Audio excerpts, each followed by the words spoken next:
Jack, a young orphan, lived in a dilapidated house with his aunt and uncle, Pierre and Marie.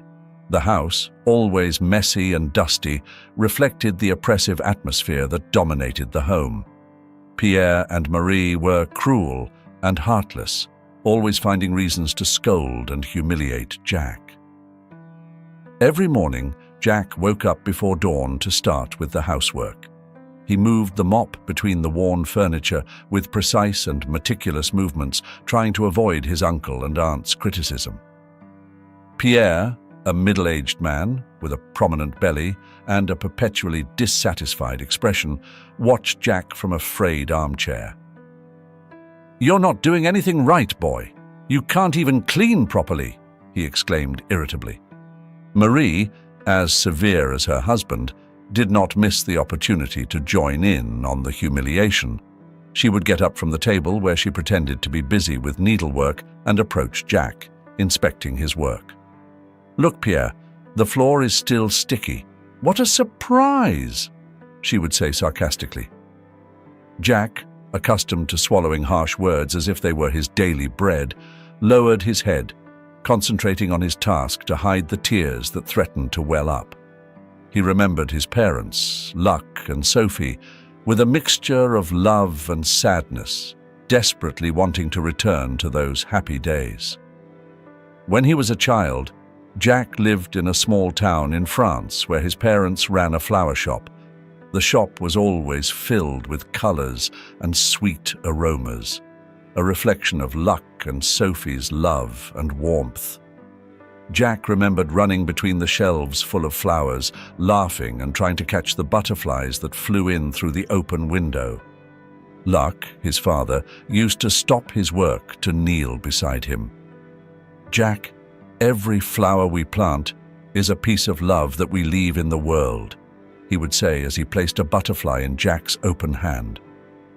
"More love in the world," Jack would repeat, his eyes shining with admiration and innocence.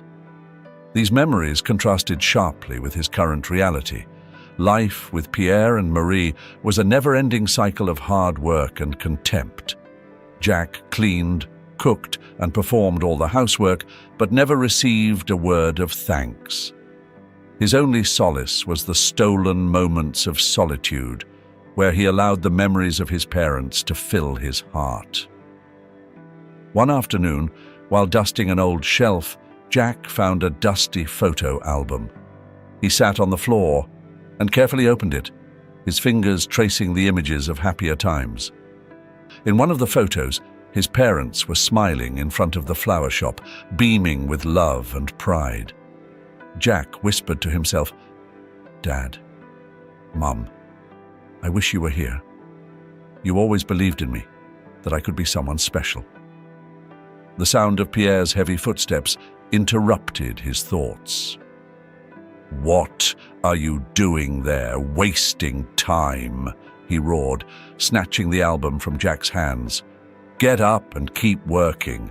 We don't have time for your sentimental nonsense." Jack jumped up, feeling a mixture of anger and despair. But instead of answering, he clenched his teeth and returned to his chores, knowing that any protest would only make the situation worse. That night, after completing all the chores, Jack retired to his small room. He lay down on his bed, staring at the dark ceiling, feeling the weight of loneliness. The thin walls could not muffle the laughter and conversations of his aunt and uncle in the kitchen, reminding him how little he was considered in that home. As he tried to fall asleep, Jack let his thoughts wander to his future. He wondered if he would ever be able to escape that miserable life and find a place where he could be happy again. It was a grey and gloomy afternoon. The house, always messy and dusty, looked even more dismal under the cloudy sky. Pierre, as usual, was sitting in his old armchair, watching Jack with his perpetually dissatisfied expression, while Marie busied herself with unimportant tasks, with her usual sarcasm and disdain. Suddenly, there was a knock on the door. Jack, surprised by the interruption, went to open it. A middle-aged man with an imposing but kind presence stood at the doorstep. His eyes reflected a mixture of sadness and determination. "Are you Jack?" he asked, his voice soft but firm. "Yes, I am," replied Jack, feeling a mixture of curiosity and hope at the sight of the stranger. "I'm Christophe, an old friend of your parents. I need to talk to you," he said, glancing inside the house. Pierre got up with difficulty, his expression turning suspicious as he saw Christophe. "Who is this man, Jack?" demanded Pierre, approaching the door. "My name is Christophe. I knew Luc and Sophie many years ago. I have come to speak with Jack about an important matter," replied Christophe calmly. Pierre frowned but allowed Christophe to enter. Marie also approached, her eyes full of curiosity. "I hope you're not here to cause any trouble," said Marie, her tone sharp and distrustful. "I'm not here to cause trouble but to fulfill a duty that was entrusted to me by Luc and Sophie," said Christophe, taking a letter out of his pocket. Jack felt a knot in his stomach as he saw the letter. Christophe carefully handed it to him, his eyes showing a hint of compassion. "This letter is from your parents, Jack. They asked me to deliver it to you when you turned 18. Inside is something you need to know," explained Christophe. Jack's hands trembled as he took the letter. He slowly opened it, trying to control his emotions. His parents' familiar handwriting jumped out at him, and a wave of memories and feelings washed over him. "Dear Jack, if you are reading this, it means that you have reached an important milestone in your life. Your mother and I always dreamed of seeing you grow up and become the man we know you can be. Throughout our lives, we worked hard, not only to maintain the flower shop, but also to ensure a better future for you. We have saved every penny we could, and it is now yours to use to follow your dreams." Jack felt a lump in his throat. His parents' words were like a balm to his wounded soul. He continued reading, each line charged with love and hope. "We want you to use this money not only to live, but as a stepping stone to achieve your goals. Whether it is for your education, to start your own business, or to travel and see the world, we hope this gift gives you the freedom to choose your own path. Always remember where you come from and the love we have for you. With all our love, Mom and Dad." Tears streamed down Jack's cheeks. He felt a mixture of disbelief, hope, and a profound sadness. Pierre and Marie watched in silence, their faces showing a mixture of annoyance and greed. "What does the letter say, Jack?" asked Pierre, trying to maintain his composure. Jack, wiping his tears, looked up. "My parents, they left a fund for me. They want me to use the money to follow my dreams, to have a better life," Jack said, his voice trembling but firm. Marie tried to disguise her greed with a forced smile. "Jack, dear, that's wonderful. We must think about how to use that money wisely. After all, we are a family," she said, approaching him. Jack took a step back, feeling a new determination growing inside him.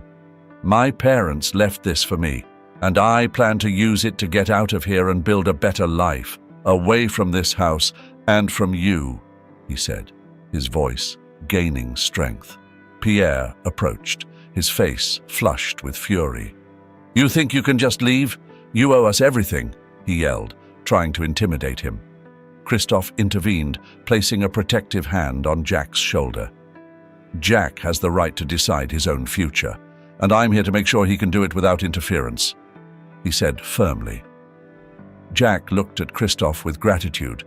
His parents' letter had not only given him hope, but also the strength to fight for his freedom. The days that followed the discovery of the letter were a mixture of tension and hope for Jack. Pierre and Marie, having read the letter and learned about the inheritance, changed their tactics. Humiliations and contempt turned into sweet words and false promises. "Jack, dear, why don't we talk about how to use that money for the good of all of us?" said Marie, her voice forced into a kind tone as she served him a cup of tea. Jack looked at the cup, knowing that behind those words lay the same cruelty. Pierre, sitting across the table, tried to smile, but his gaze betrayed his impatience. "Think about all we could achieve together, Jack. We could improve the house, make it more comfortable for everyone," added Pierre, trying to sound convincing. Jack, however, was not fooled.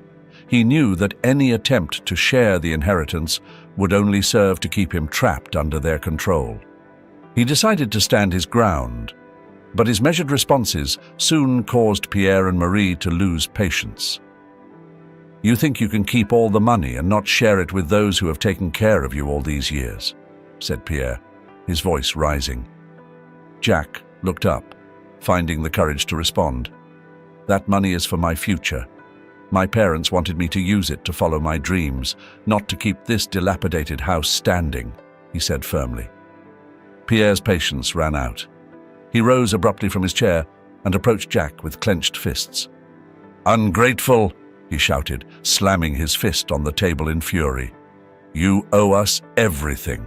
You are nothing more than a burden, and now you think you can do whatever you want."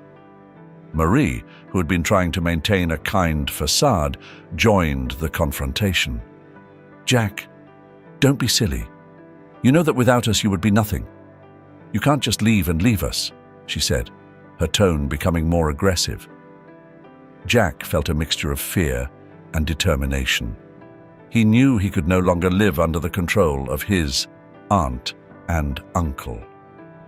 He waited for the storm of shouting to subside before retreating to his room, where he allowed himself to cry silently.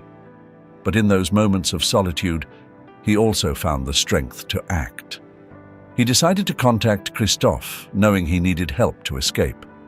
With a racing heart, he waited until Pierre and Marie were asleep before slipping out of the house and heading to the shed where he had hidden his mobile phone.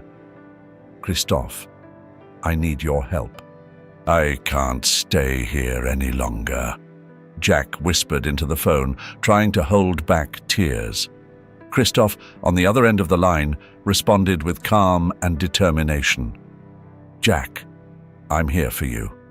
We're going to get you out of there. Follow my instructions and don't worry, everything will be fine." Over the next few days, Jack followed Christophe's instructions meticulously. He packed his most important belongings in a small backpack and made sure not to arouse suspicion. But Pierre and Marie, ever vigilant, soon noticed his change in behavior. One afternoon, while Jack was cleaning the yard, Pierre confronted him again. "What are you up to, boy? You seem quieter than usual," he said, his tone full of suspicion. Jack remained calm, hiding his fear. "Nothing. I'm just tired," he replied, avoiding eye contact. Pierre didn't seem convinced, but he didn't press the matter. Jack knew then that he had to act soon. The night was quiet, but Jack's heart was pounding as he looked at the small suitcase he had carefully packed. Every folded garment, every stored object represented one more step toward his freedom. But before he could leave, he needed to make sure his parents' legacy was protected. The next morning, Jack and Christophe went to the office of a lawyer recommended by Christophe. The building was old, with dark wood-paneled walls and shelves filled with law books. Jack felt a mixture of nervousness and hope as they waited in the reception area. Finally, they were greeted by the lawyer, a middle-aged man with glasses and a serious but kind expression. "Good morning. I'm Mr. Martin," he said, extending his hand. "Christophe has told me about your situation, Jack. Let's make sure everything is in order." Jack nodded, feeling a lump in his throat. Christophe intervened. "We need to protect his parents' legacy and make sure he can access the funds without interference from his aunt and uncle," he explained. Mr. Martin nodded, reviewing the documents Jack had brought with him. The first thing we need to do is transfer the funds to an account in your name, Jack. We can also establish a legal restriction to prevent Pierre and Marie from trying to claim any right to the money," said the lawyer, taking notes. Jack watched every move, trying to absorb all the information. Mr. Martin continued explaining the necessary steps, from transferring the funds to preparing the legal documents. "Once everything is in order, you will have full control over your inheritance. This will allow you to make decisions about your future without worrying about your aunt and uncle's intervention," concluded Mr. Martin, looking at Jack with a reassuring smile. After signing several documents, Jack felt a weight lift from his shoulders. The first part of the plan was underway, and with the help of Christophe and the lawyer, he could glimpse a brighter future. That night, in his room, Jack packed his belongings carefully. Every movement was calculated, every noise avoided. He didn't want to arouse suspicion in Pierre and Marie. His suitcase contained only the essentials: clothes, a few mementos of his parents, and of course, the letter Christophe had given him.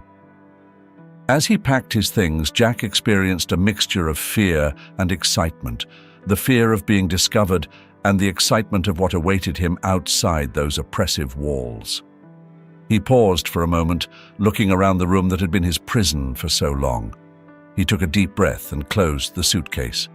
At dawn, Jack was ready. Christophe had arranged to pick him up early to avoid any unpleasant encounters with Pierre and Marie. When he heard the soft honk of the car, he knew it was time. With stealth, Jack crept down the stairs and headed for the front door. His aunt and uncle were still asleep, oblivious to what was about to happen. He carefully opened the door and stepped out into the cool morning air. Christophe was waiting for him, and Jack felt a wave of relief wash over him as he saw his friend's face. "Ready?" asked Christophe, helping him to put his suitcase in the car. "Yes," replied Jack, his voice firm, even though his heart was pounding. The car started smoothly, moving away from the house that had been the scene of so much suffering. Jack looked out the window, watching as the house grew smaller and smaller until it disappeared in the distance. He felt a mixture of sadness and liberation, knowing that he was leaving behind a dark chapter in his life. With each kilometer they covered, Jack felt the air become lighter, his thoughts clearer. Christophe talked to him about the next steps, about settling into his new home and starting to build the life he had always wanted. "Remember, Jack, this is just the beginning. You have a whole life ahead of you, and with your parents' legacy, you have the freedom to choose your own path," said Christophe, his voice full of hope. Jack nodded, feeling a new determination growing inside him. He knew the road wouldn't be easy, but he was ready to face it. His parents had given him the gift of freedom, and he was going to honor their memory by doing something meaningful with his life. Finally, the car stopped in front of a small apartment that Christophe had arranged for him. Jack got out of the car, feeling the weight of the new stage of his life. With one last look back, he picked up his suitcase and headed for the apartment door, ready to start over. The future was uncertain, but for the first time, Jack felt filled with hope and determination. He was ready to face any challenge, knowing that he carried with him the love and strength of his parents. Jack watched the scenery flash by the train window. The green fields and rolling hills were a welcome change after the grey years spent at his aunt and uncle's house. Beside him, Christophe reviewed some documents, making sure everything was in order for Jack's new beginning. "Nervous?" Christophe asked, not looking up from the papers. "A little," Jack admitted, "but excited too. This is a chance to start fresh." The train pulled into the station of the small town that would be his new home.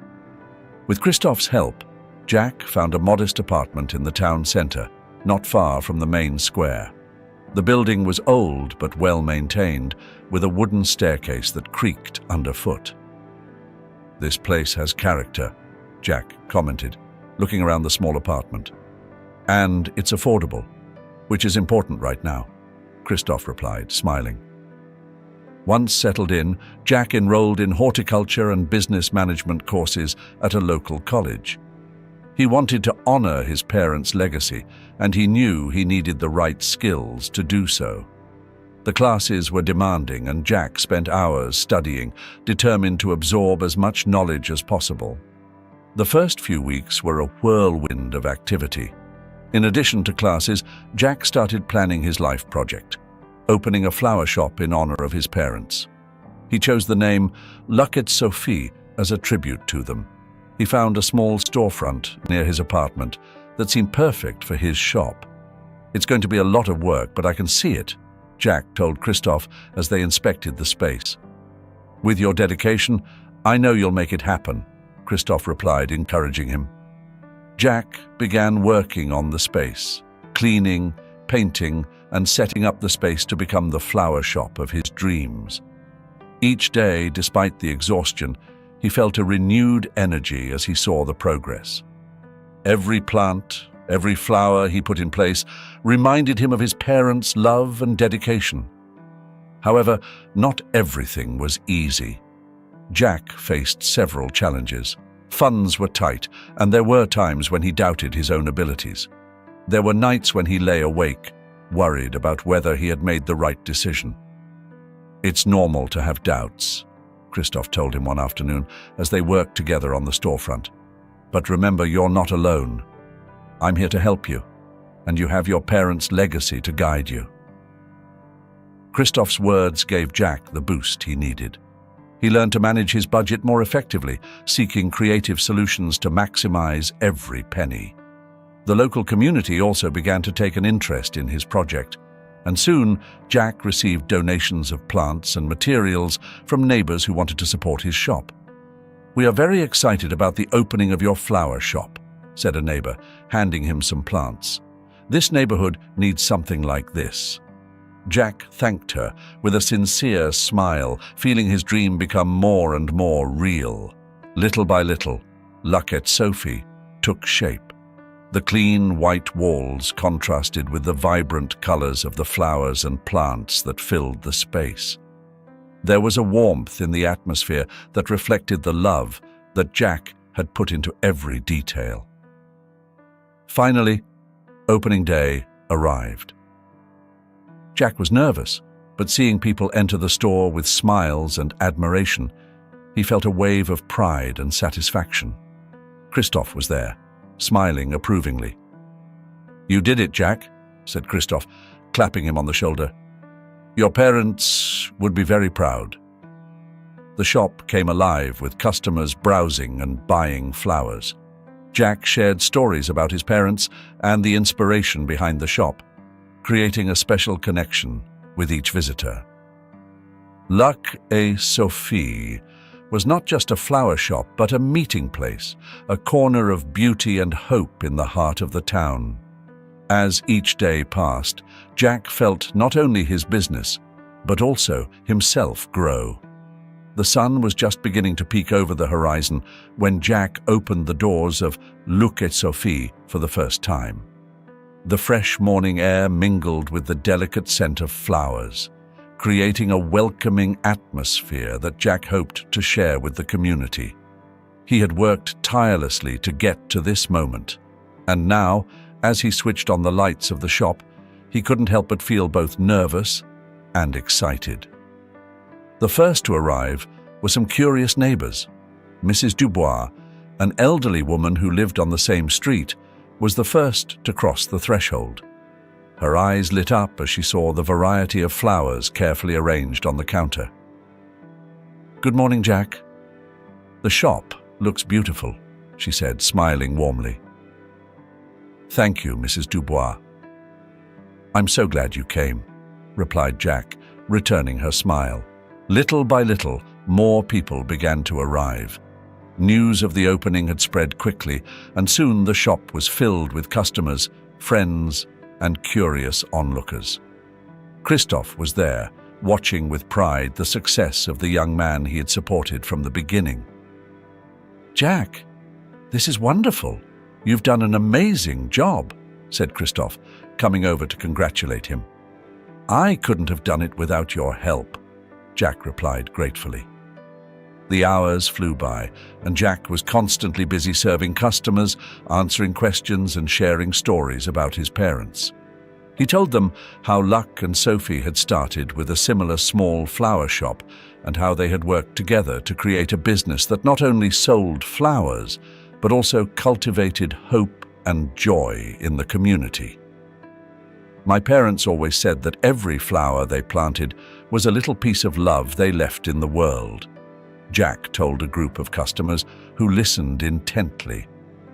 "Here at Luck et Sophie, I want to continue that legacy and make this place more than just a shop, a meeting point for everyone." The impact on the community was immediate. Luck et Sophie not only became a favorite place to buy flowers, but also a center for events and gatherings. People gathered there to celebrate birthdays, anniversaries, and other special occasions. The shop was filled with laughter and conversation, and Jack felt deeply connected to each customer who walked through the door. One day, while helping a young couple choose flowers for their wedding, Jack remembered his parents and how they would have enjoyed seeing their son's success. "What kind of flowers would you like for your wedding?" Jack asked the couple, showing them various options. "We would like something simple but elegant." "What would you recommend?"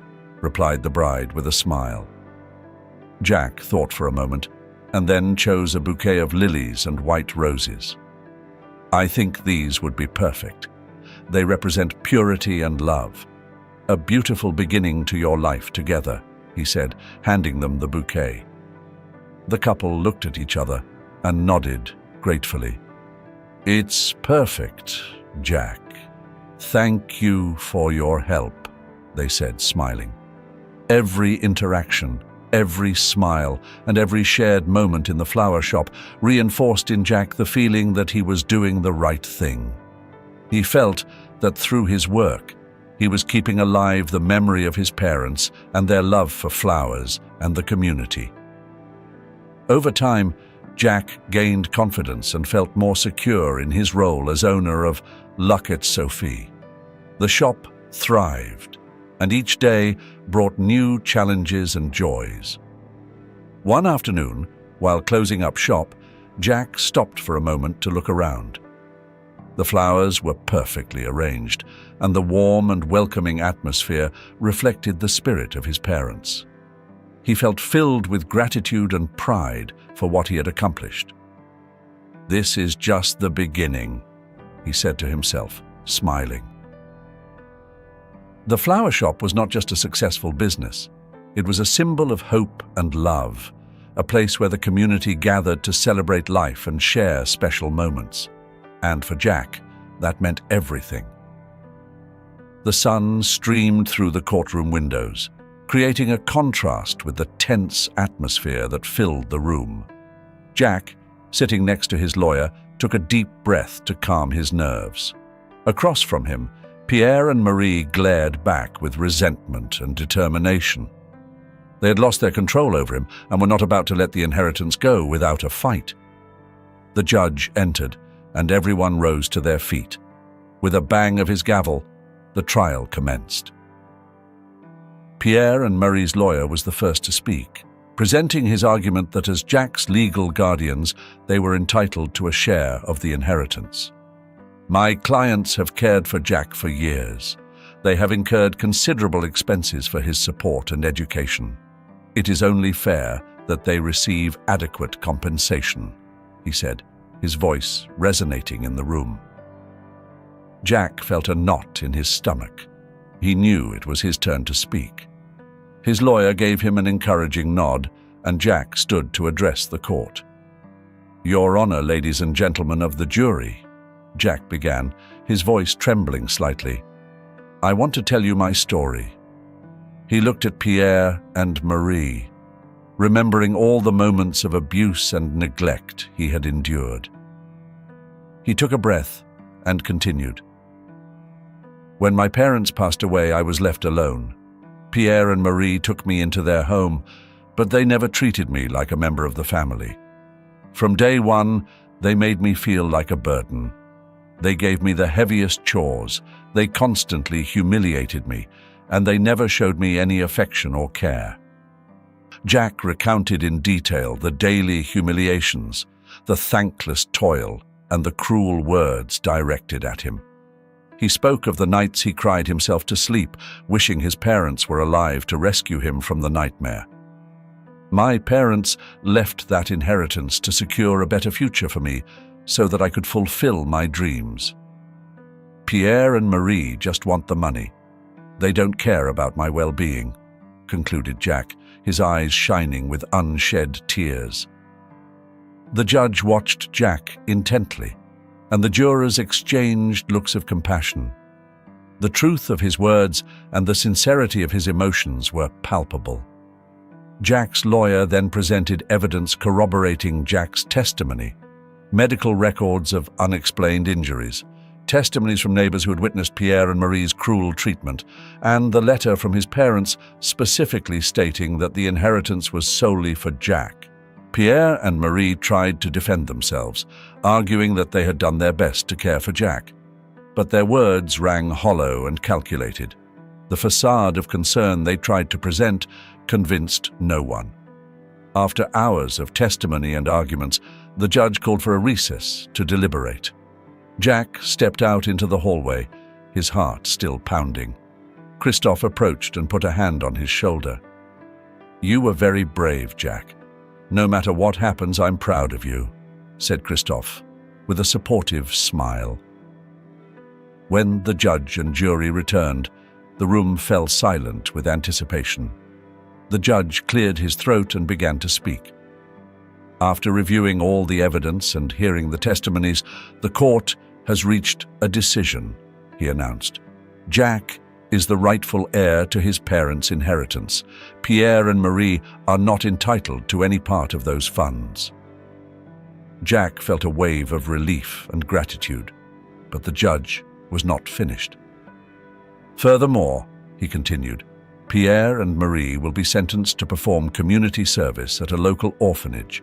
Perhaps there they can learn what it means to care for and show compassion to others.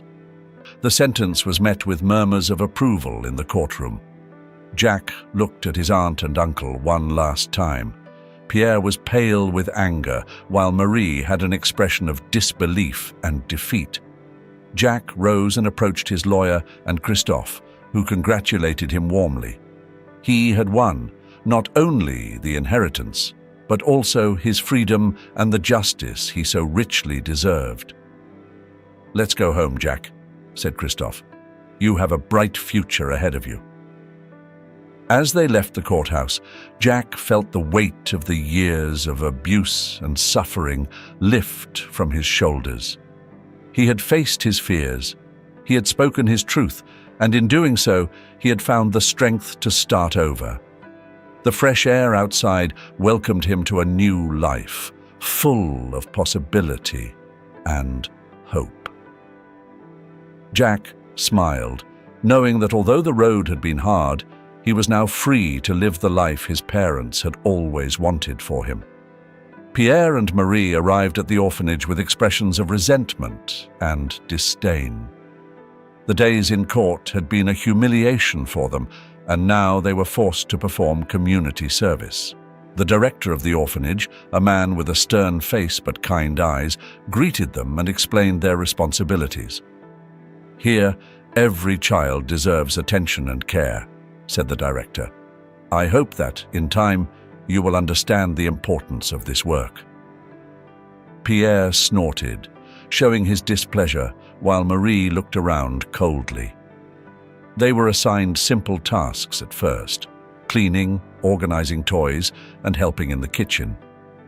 The children, at first, looked at them with curiosity and a little fear, a reflection of the distrust that Pierre and Marie conveyed. During the first few weeks, Pierre and Marie performed their tasks reluctantly, keeping their emotional distance from the children. However, little by little, something began to change. One afternoon, Pierre watched a little boy, Jean, struggling to put together a puzzle. The boy looked up and whispered timidly, "Can you help me?" Pierre, surprised, crouched down and clumsily began to help Jean. The boy smiled broadly when they finally put the last piece in place. That innocent smile disarmed Pierre, who felt an unfamiliar warmth in his chest. Marie, for her part, met a little girl named Amélie, who was crying because she missed her mother. Marie, vaguely remembering the maternal instincts she had buried long ago, sat down next to the little girl and hugged her. Amélie clung to her, finding comfort in that unexpected gesture. Day after day, Pierre and Marie began to get more involved with the children. The initial resistance gave way to a slow but steady acceptance. They discovered that, despite their own flaws and mistakes, they could offer something of value to these little beings in need of love and attention. One day, Jack decided to visit the orphanage.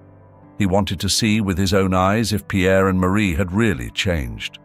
Upon arriving, he saw his Uncle Pierre playing soccer with a group of children, laughing in a way that Jack had never seen before. Marie was in the kitchen, teaching the girls how to bake cookies, her face softened by a sincere smile. The orphanage director approached Jack and put a hand on his shoulder. "They have changed more than I expected," he said. "It was difficult at first, but they have found a purpose here." Jack approached Pierre, who saw him coming and froze, unsure of how to react. "Hello, Jack," said Pierre, his voice showing a mixture of shame and gratitude. "Hello, Uncle Pierre," replied Jack, trying to remain calm. "I wanted to see how you were doing." "We have learned a lot here," Pierre admitted. "I'm sorry for all the harm we caused you." Jack nodded, feeling a mixture of emotions. He watched Marie from a distance, who looked up and, seeing Jack, also approached. "Jack, there are no excuses for what we did, but we want to change," said Marie with tears in her eyes. Jack looked at them, feeling the weight of his resentment begin to fade. The path to forgiveness was not easy, but seeing the transformation of his aunt and uncle gave him a new perspective.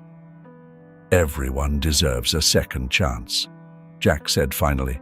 "I hope you find the redemption you seek." The visit to the orphanage gave Jack a sense of closure. Forgiveness was not easy, but he understood that hatred only perpetuated the cycle of pain. He decided to focus on his own path to healing and growth. Back at his flower shop, Luck et Sophie, Jack continued to build his life and his business. The shop thrived and had become a meeting point for the community. He organized gardening workshops for children and special events for local festivities. Every day the shop was filled with laughter and conversation, and Jack felt deeply connected to his community. People respected and admired him for his resilience and kindness. Jack became a beloved figure in the neighborhood, someone to turn to for advice or just to share a cup of coffee among the flowers. The flower shop, Luck et Sophie, had flourished, becoming a beacon of hope and beauty in the town. Jack, with his innovative ideas and tireless dedication, ensured the continued success of the shop. One day, a young woman named Sabrina walked into the shop. Her eyes sparkled with curiosity as she scanned the shelves filled with colorful flowers. Jack, busy at the counter, looked up and gave her a genuine smile. "Welcome to Luck et Sophie. Can I help you with something?" asked Jack. "Thank you. I'm looking for a bouquet of flowers for a special occasion," replied Sabrina, returning his smile. Jack led her through the store, showing her different options and explaining the meaning of each flower. Sabrina listened attentively, fascinated by both the flowers and the passion Jack displayed when talking about them. "You have a great knowledge of flowers. It's inspiring," said Sabrina, as she chose a bouquet of lilies and roses. "My parents taught me everything I know. This shop is a tribute to them," replied Jack, his voice full of pride. Over time, Sabrina began to visit the flower shop more frequently. She always found an excuse to buy flowers or just to chat with Jack. The connection between them grew stronger with each conversation. They shared stories, laughed, and discovered common interests. One day, while Sabrina was helping Jack organize a new order of flowers, she looked at him and said, "Jack, I love spending time here. Your passion for flowers is contagious. Would you mind if I help you more often?" Jack smiled, feeling a warmth in his heart. "I would love to have your help, Sabrina. You are always welcome here." From that moment on, Sabrina became a constant presence in the store. They worked together, sharing laughter and complicity as they cared for the flowers. The shop, which was already a special place, was filled with even more life and joy with Sabrina's presence. Meanwhile, Jack completed his studies, acquiring valuable knowledge that he applied to his business. He felt more confident and competent, and each academic achievement strengthened his confidence. The flower shop thrived, and Jack was beginning to be known not only as an excellent florist, but also as a respected and beloved community leader. One evening, after closing the shop, Jack and Sabrina sat in the small garden behind the flower shop. The stars were beginning to appear in the sky, and the air was filled with the scent of night-blooming flowers. "You have achieved so much, Jack. I am very proud of you," said Sabrina, taking his hand. Jack looked at Sabrina, his eyes reflecting the gratitude and love he felt. "I couldn't have done it without the support of people like you, Sabrina. This flower shop is not just a business for me. It's a dream come true, a legacy from my parents, and now a place where I've found someone special," he said, gently squeezing her hand. Sabrina smiled, moving closer to Jack. "I have also found something special here. You have taught me so much about flowers, but also about the importance of love and dedication," she replied.